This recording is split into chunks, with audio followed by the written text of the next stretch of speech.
মানে সবাইকে আমরা কিন্তু মানুষ আরো টেকনিক্যাল হয়ে যাচ্ছে যে দুজন মিষ্টি হাসি মানুষ সামনে পেয়ে তো দুজনের থেকে আগে একটি হাততালি হবে, কারণ ও দুটো মানুষকে আমরা আজকে এখানে পেয়েছি।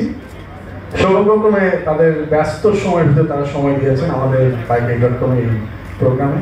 তো প্রথমে আমি তোমার অনুমতি দিচ্ছি, কারণ মেয়েরা তো জেলাস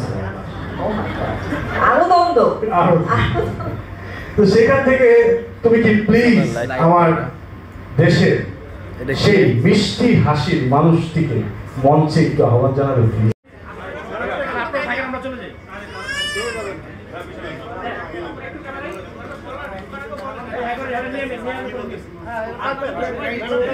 এবার আপনাদের জন্য